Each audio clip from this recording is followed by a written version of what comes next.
Saņemot skaisto dāvanu, bērni neslēp smaidu savās sejās.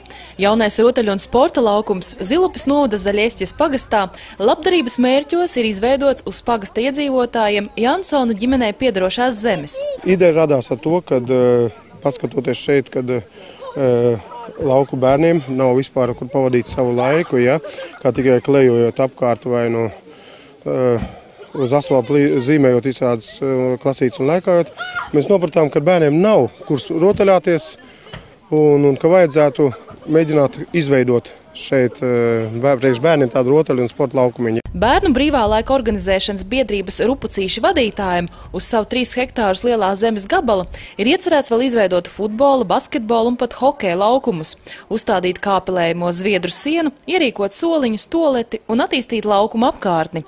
Rotaļlaukums izveidots izmantojot piesaistīto lauku atbalsta dienesta finansējumu un Zviedrijas ticīgo draudžu ziedotos līdzekļus.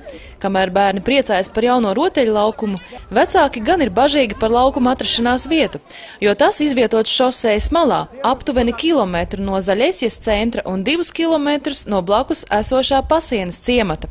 Rotaļu laukuma attīstītāji vietas izvēli pamato ar pieejamo zemes platību un vietas atrašanos pa vidu starp abiem ciematiem, tā, lai tiek visiem apkārtējiem bērniem. Vispār jau ļoti jauki, ka mums ir laukums, tikai nēti, jo mums jābrauc uz šejieni ar mašīnu, jo bērnus vienus nelaidīsi šurp. Arī 10-gadīgus bērnus nelaistu, jo brauc mašīnas. Paši saprotiet, būtu ciematā, būtu ļoti jauki. Nu, vajag kaut ko interesantu, jo bērniem nekā nav mums, kur spēlēties un tā ļoti vajag. Новые здесь карусели, новые качели. Nu, te ir jauni karuseļi, šūpols, te ir ļoti plaši. Interesanti bērniem, jau varbūt varētu centrā būt kaut kur, bet tā, kaut ko bērniem vajag laukos īstenībā. Kā tev te patīk? Labi. Kas tev vislabāk patīk? Šūpoties. Un kurš šūpols tev patīk vislabāk? Šitās. Rotaļu laukuma atklāšanas ceremonijā savu svētību laukuma turpmākajai darbībai nodeva Pļaviņu baptistu draudzes mācītājs Linards Kaptāns.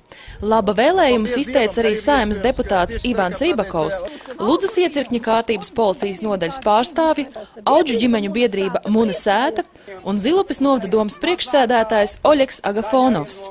Мне очень приятно, что вот даже есть такие люди, как семья Янсонов, да? Man ir prieks, ka ir tāda Jansonu ģimene un ka pateicoties viņam kaut kas notiek mūsu apvidū. Es gribu novēlēt, lai būtu vairāk tādu cilvēku, un tad mēs plauksim un attīstīsimies. Mums nekad nebūs krīzes. Nākamais solis, ko Jansonu ģimene iecerējusi veikt, ir izveidot jauniešu centru Zilupē. Šobrīd gan tiek meklēti sponsori, taču topošajā jauniešu centrā bērni varēs pavadīt brīvo laiku, uzspēlēt galda spēles un iespējams reizi dienā saņemt bezmaksas ēdināšanu.